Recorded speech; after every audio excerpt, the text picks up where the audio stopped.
I'm really thrilled to have you, Nick, on this show, on this smart discussion, and thank you for having time to discuss with me. As usual, I start always with the same question. Could you please introduce yourself for the audience that don't know you? Yeah, so my name is Nick Glimsdahl. I am the host of the Press One for Nick podcast. We focus on customer service and customer experience. And I also am the Director of Contact Center Solutions at VDS. Thank you very much for your short introduction. And I think if somebody had the opportunity to listen to Press One for Nick, it's really an outstanding podcast. I am not losing many episodes. I know that you have quite a lot, but I am trying always to listen to them. I learn a lot. I really enjoy them. It's great. And for the audience that is not a subscriber of Nick, please do that because you will find a lot of fun and a lot of words there. Please do that. Nick, I really start asking questions that you think are familiar to you, or you will find out that are familiar to you. Could you please share with us one thing that perhaps most people don't know about you? Yeah, so it's always fun to get the questions turned back on me. So one thing people maybe might not know about me, I ran in college, and I'm a 5-time national champion cross-country runner. So we ran and redshirted my first year, so I technically was part of the championship team my redshirt year, and then I ran another 4 years in cross-country on that team and won another 4 years there. So most people don't know that I ran in college or that I competed at that level. Not bad, I would say. That's great news. Thank you very much for sharing that. And perhaps let's now start discussing about the main topic. You are in your career extremely successful, and you have also an extremely successful podcast. How could you ensure that both are so successful? What's your secret recipe? Yeah, so it's always that fine balance, and of focusing on the value of both. How do you continue to drive that and make sure that one is not getting unbalanced? And I think it has to do with prioritizing your time. If it is, sometimes I do it early in the morning and I'm working on the questions, or I'm reading a book. Sometimes it's at night as I look at other people's guest book or previous episodes. But I communicate with both, right? I communicate with my leadership team at the VDS, and they are more than supportive to help me on that journey. And at the same time, I respect their time and respect the time of the guests that I have on. So which we can talk about here in a little bit, but I want to make sure that I invest in both at VDS and at Press One for Nick, because if you're not investing into the time that you're putting in, it will show. And so I think just being very purposeful with your time is important. I fully agree with you. As an hobby podcaster, I am facing the same challenge to ensure to balance corporate career together with the podcast that I am doing most of the time late in the evening, in the night. Perhaps coming back also to your corporate job, I think you have a clear link between your corporate job and Press One for Nick. How can you ensure that they are working together properly, and that you are also supporting the targets of your company? Yeah, so I would say at the end of the day, and we can talk about this later if you want to, but at the end of the day, at the beginning of the pandemic, I said, how do I continue to find ways to add value to not just my friends and my peers, but also my prospects or my clients? And I didn't have the ability to get back in. Yeah, we can create Zoom. Yeah, we can do virtual happy hours or phone calls, but how do I bring in the right people at the right time to ask and specifically ask the right questions to add value to me as a professional as I continue to grow? And I think that helps me on the VDS side, but at the same time, it's adding value to my prospects, to my clients, and to my peers and friends in the customer service and customer experience space. Thank you, and I think this is a really an important topic. Could you please elaborate also a bit? How did you came to the idea? Let's create Press One for Nick. Yeah, so I am actually working with an organization called Customer Experience of Michigan, or CX of M. he reached out to me probably in January to be on their podcast. We had some mutual friends, and they said, "Hey, let's talk about customer service and customer experience." And so I joined them as a guest. A couple weeks later, they said that was a lot of fun. Any way that you'd be willing to join us, but you be the host on your own podcast. And I kind of said, "Yeah, I'm good. I don't have a whole lot of time, and super busy. I'm traveling a bunch." Pandemic hit. They came back to me and said, "Hey, is there any chance that you have availability now? Are you traveling as much? And are you interested? I still think it might be a good fit." So they continued to persuade me, and I started kicking it off and asking people, "Hey, does this make sense?" Asking VDS, "Hey, how do we continue to find ways to add value there?" And then, is this something I'm comfortable with? Because it's always, anytime you try something new, you kind of tend to step outside that comfort zone. So I think there's a lot of things that I had to decide.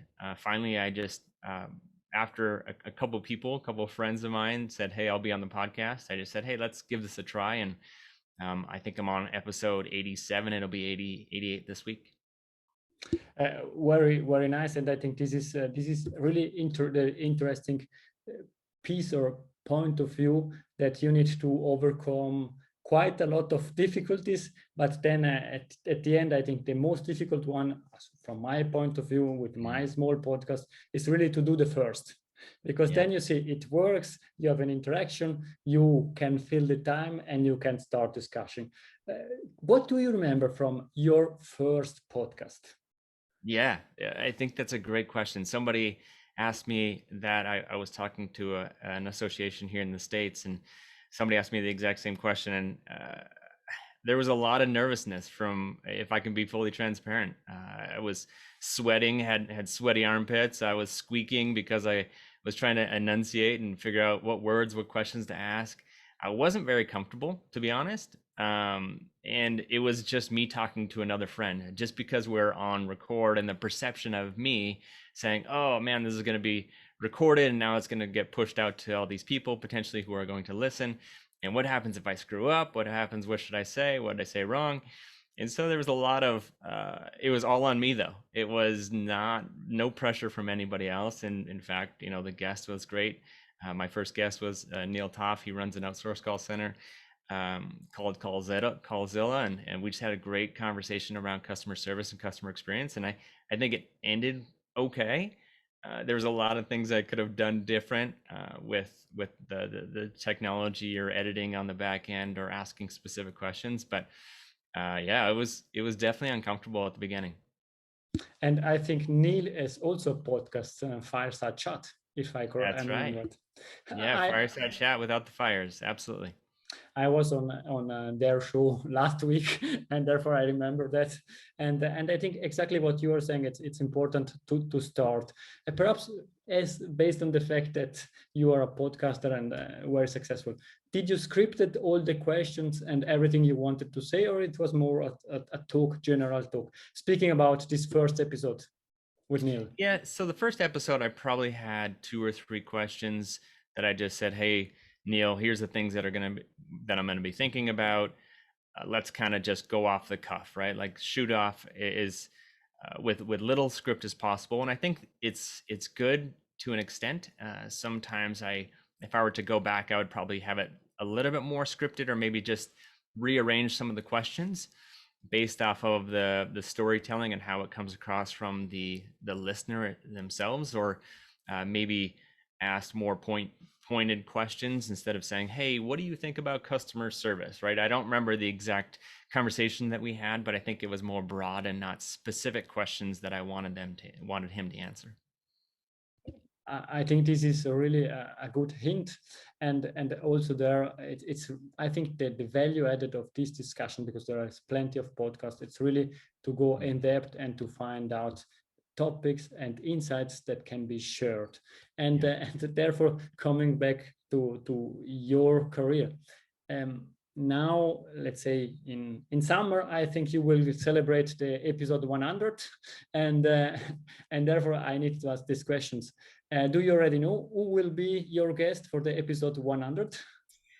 Yeah, so You don't need to share that. Yeah, no. It's actually it's not a surprise because I asked a handful of people, what should I do for my episode 100? Should I go and take little snippets from every single guest, or hey, should I do this or should I do that? Should I bring on a really big guest? Find out the Jeff Bezos of the world and bring him on. And every single person except for one, and I can't remember what the other person said, but I think I asked 5 or 6 people, and they all just said, why don't you just talk? Like, why don't you just walk through and talk about kind of the lessons learned and what did you get out of it? What did you like? What have you talked? What, the questions I ask every guest, and I think you do the same, is what's one thing people might not know about you? What's if you could leave a note to every customer service, customer experience professional, what would it say? And then the other one, right? It's the book or person. And there's so many things that I've gleaned from every single guest, and I've never, I guess, really gotten the opportunity to talk about some of those and how they impacted me and how they've impacted others, and what guests have said and our listeners have said, for that matter, on reviews, and just kind of put it out there and see what it's like. And if people like it, maybe I transition and do every 5th episode it's me talking. So yeah, that's kind of the plan for now.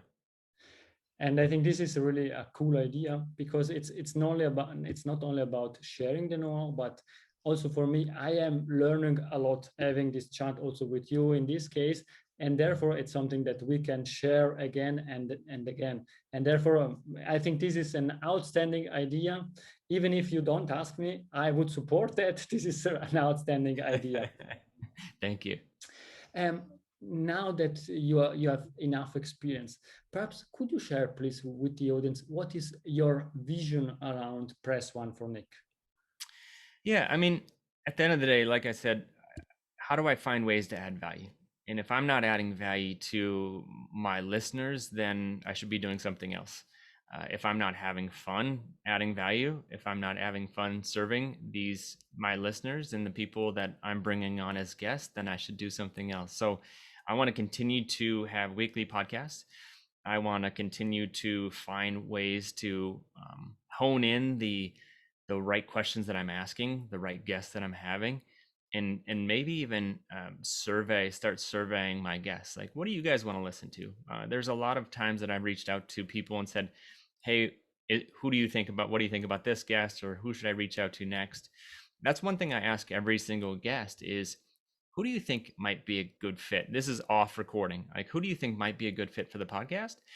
And they don't necessarily have to be in customer service or customer experience to be on the podcast, but focusing on the customer is very important. And I've gotten a lot of really good guests from that. I've kind of the goal is to continue to find ways to add value around the prior. So if I'm reading books or listening to episodes, and then the post production is kind of something that I've leaned into the last 15 episodes or so, where I brought on kind of somebody to do some change or audio engineering of the podcast if I needed. Some I just needed to change the volume, and some I needed to change more than that based off of what that podcast consists of, or maybe it needs to be broken up into multiple episodes. So not going to change a whole lot. Hopefully it continued to, I went from 2 episodes to 1 episode just because I wanted to focus more on the quality, not necessarily on the quantity. And that was kind of one of the lessons learned that I've had on the podcast. Maybe it's transitioning. I did a Chris Voss. He was the international hostage negotiator for the FBI, and I split that and put it on YouTube. And that was the very first time I've done a YouTube event. So that was fun. Got a pretty good response. Still getting a lot of people listening to that, and I hadn't done that before. So maybe I'm transitioning to video, or maybe I transcribe every episode from here on out. So there's a lot of things I have thoughts wise that I'm learning from others, because we're always going to be constantly learning, or else we wouldn't be listening to podcasts themselves. And I fully agree with you. And I think this is also experimenting. At the end, you have an audience. they are committed to your podcast. And if you're trying something new, they will accept it, or telling you, Nick, what you did earlier was better, or this is even better. Continue like that. And I think that was really interesting. One part is for sure, as you said, it's about learning, but also on the other side is to have fun during this discussion. And I am having a lot of fun discussing with you, and also with the other podcasts. Perhaps you don't need to share the exact name, but what was the funnest discussion that you had with one guest, and what was the topic? Yeah, that's a great question. There's so many people that I was just trying to think of who would be the right fit around the podcast. If I were to look through, there's what 80, 87, 88 episodes. The if I were to think of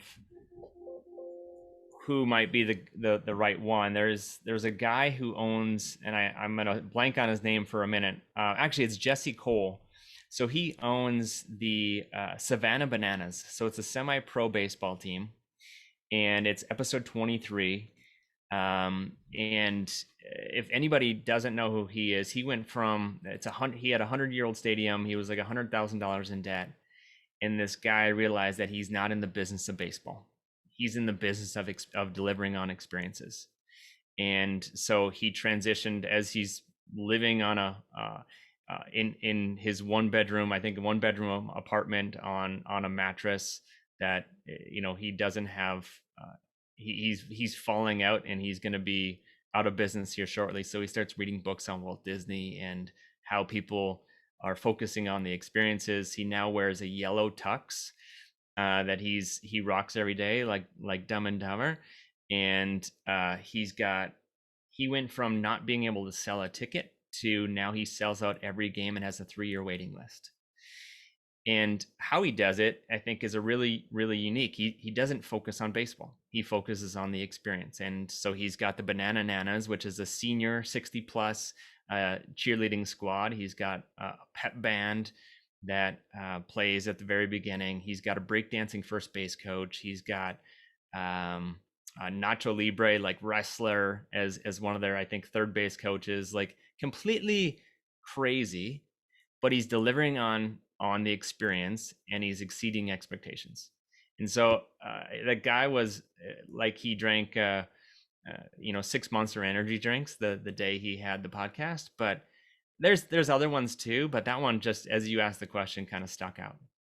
No, thank you. And I think I really like your answer. And I want to be honest, I listened to both podcasts, the negotiation one and this one, and these were really great podcasts. And now we can also transition into the next topic, or the other topic I would like to discuss with you. And this is on one side is your great experience as a podcaster, but now also in your corporate job, let's say. As you said, you are learning a lot, you are sharing value added. And from the customer service point of view, customer experience point of view, as the example that you already did, what are the most important learnings that you got out of the podcast that you were able to reuse in your company? Yeah, there's so many lessons learned. If I were to look through some of them, some of the guys. So I asked the question at the very end, and some of the questions that I was kind of sifting through. But the guy who his name is Lewis Taylor. He's the VP of head of customer experience and Austin site lead at Dropbox. And he says, don't make customers navigate your organization to have a great experience. And every time that I hear any of these lessons learned, I kind of reflect back on the organization. Like, how are we able to reduce effort to deliver on a better experience for our customers? How are we able to take the silos down for customers? Because it doesn't matter if you're in sales or marketing or operations or support, they see you as VDS. So how do I continue to find ways to have customers see us as VDS and make it as easy as possible for them to do business with us? If I were to look at other ones just real quick, I was sifting through some here. Let's see. One thing that John DiJulius, he's a partner of a group called the DiJulius Group, and he focuses on Ford. So it's an acronym, and it talks about family, occupation, recreation, and dreams. So he's like, don't necessarily, when you're interacting with the customer, say, hey, what is your family? What's the name of your kids? Tell me more about your position. What do you like to do? What's your hobbies? And then what do you want to do in the future? But as organizations, if you have a customer that continues to focus on the customer and they have reoccurring customers, jot them down. Put a little note inside your CRM or inside your call center and say, what are they talking about? Like, are they going on a trip with their kid? Are they going to their kid's soccer game? Are they having a surgery that is something big? Bring it back up if the next time you have an interaction with them. And this is probably 6 or 7 or 8 years ago. I had a dentist that would do this, and I had no idea what he was doing. I didn't know it was called customer experience, but he would take the first 5 minutes and not talk about my teeth.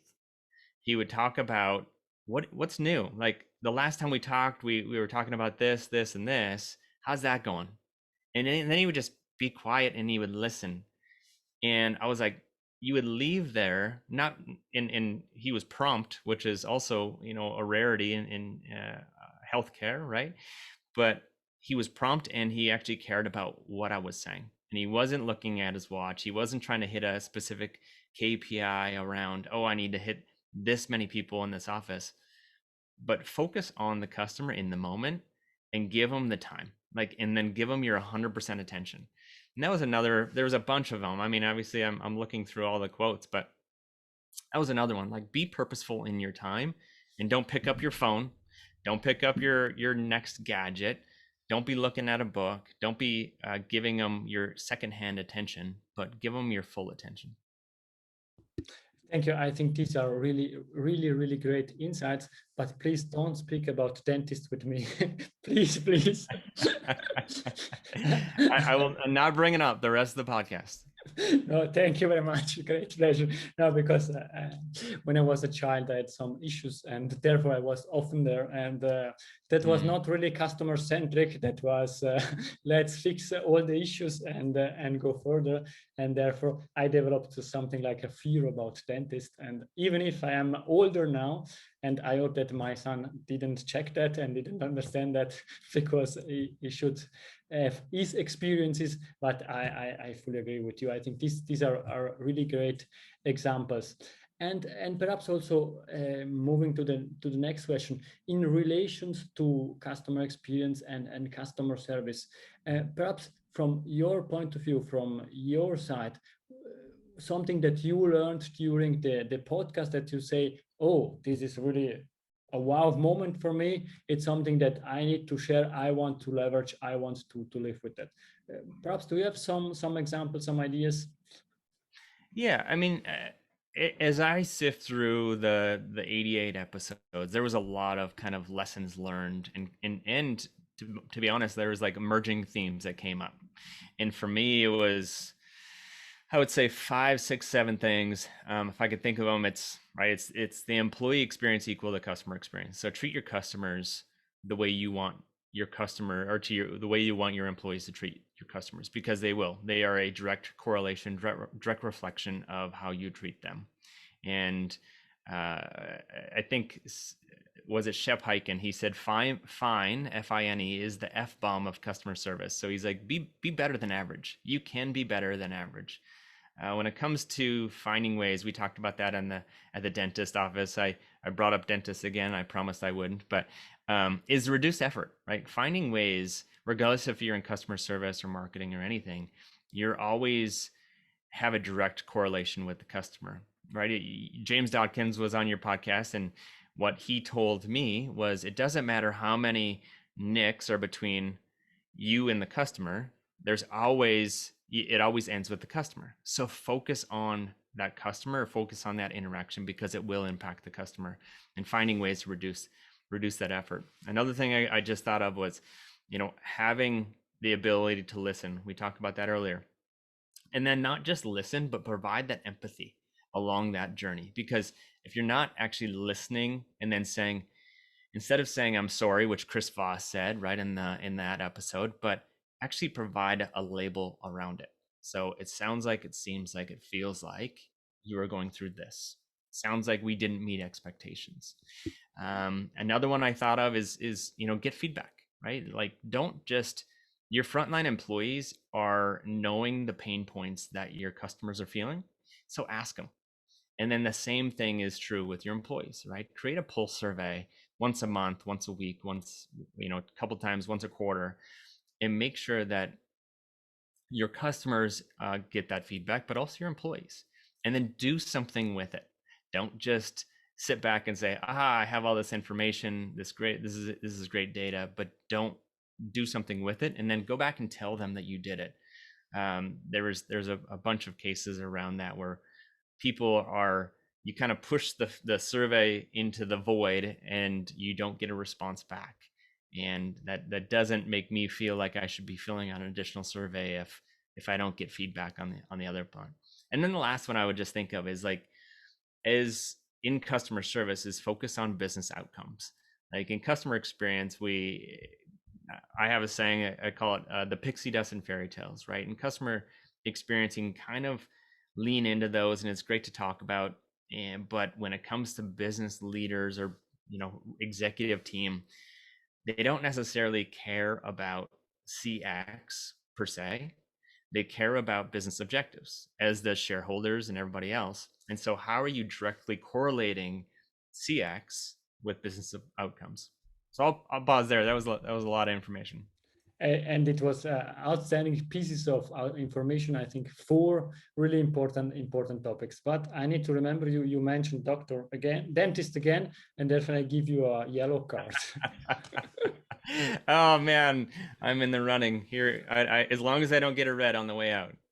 I'm sure you will not get the red one. Nick, it was really a great discussion. We are going to the last piece of the discussion. As we said, you are working in a corporate VDS, and you have your podcast, and you have also other things that you are doing. How can you ensure to have a satisfactory life-work balance? It's tough, right? I mean, you felt as a host of a podcast and as a professional role, you feel the pull of and plus your personal life, you try to meet all expectations. It's, I think, like I said at the very beginning, if you're not purposeful with your time, and you tend to, I inside my calendar, it's very segmented, and it's color coordinated, coded, so I know exactly what I need to do at the right time. Even at night, like I want to make sure that I spend time with the family, but if I need to go back and do and read a book or listen to a podcast at 1.5 speed to make sure I get it in, I want to do that too. And I'm never going to let it affect, right, the quality of anything that I'm doing. So it's just being very purposeful with my time, and then saying no to the right things, because I aim to please, and I think that you can be the yes person, that anytime somebody asks a question you say yes, but if you don't ask that clarifying question, like, tell me more about that, like what's the timeline, what's going on, who is that impact, what's the delivery, what's the outcome of that delivery. If you don't know those things and you're just saying yes, and you try to do it as quick as possible to quote unquote meet expectations, but you're not necessarily meeting expectations, you're trying to force it based off of your own expectations, I think that tends to clog up calendars. I fully agree with you, and leveraging the example that you mentioned earlier, it's not about meeting the expectation, but being a bit more better than meeting expectation, amazing experiences, and therefore I fully agree on that. Now I'm going to change a bit the questions that I normally ask, because if I have you on my podcast, then I need to ask you 2 questions, and I hope that I formulate them in a proper way. What was the book or the person who has influenced you the most in the last year? Yeah, it's a tough question to ask. I mean, there's so many books that come to mind right now. There was and it's interesting to me that I'm going to say Never Split the Difference by Chris Voss. And the reason why I say it is because I didn't expect it. I didn't expect his techniques in hostage negotiation to impact me as a professional or in customer service or customer experience. And it kind of caught me off guard.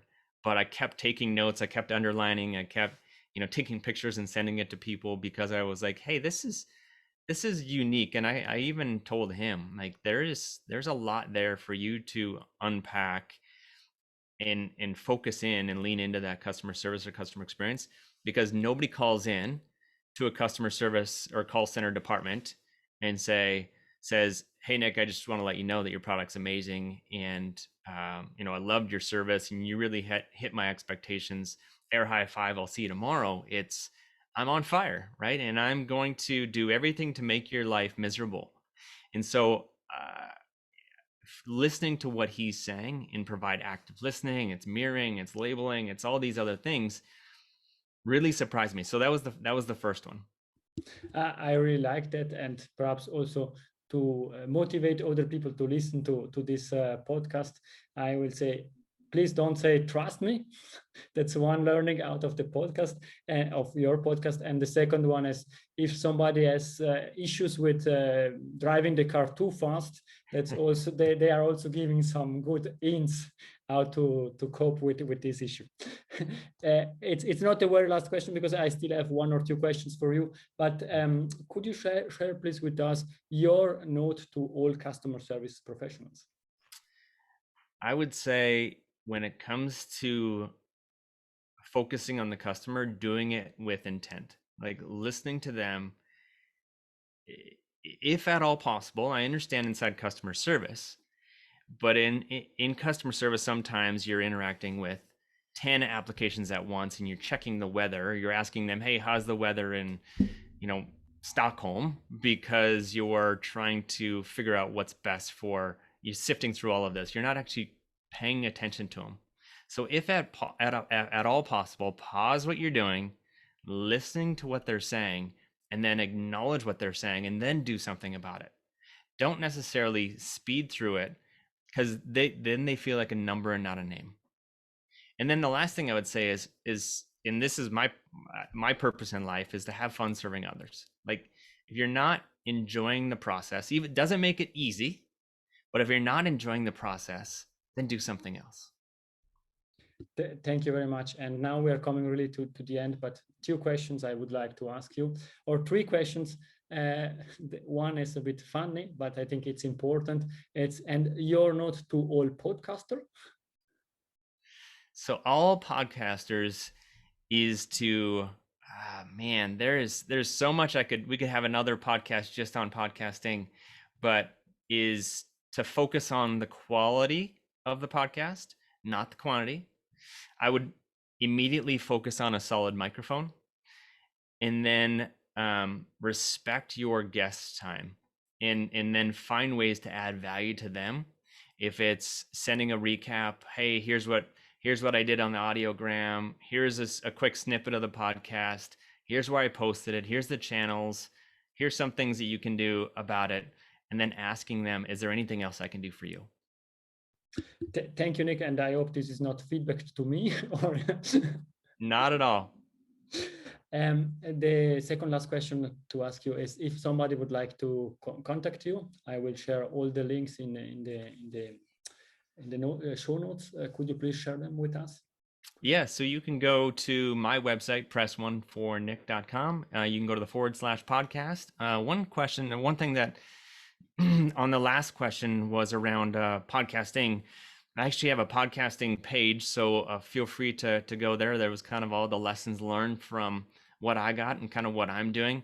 It's a free resource, so free for anybody who wants to join and learn more about podcasting. If you're starting or you're new, it might be a helpful resource.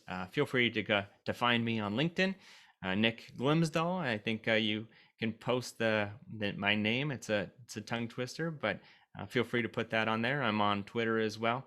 But anywhere that podcasts are found is where you feel free to listen to me, on Apple, Spotify, or anywhere else.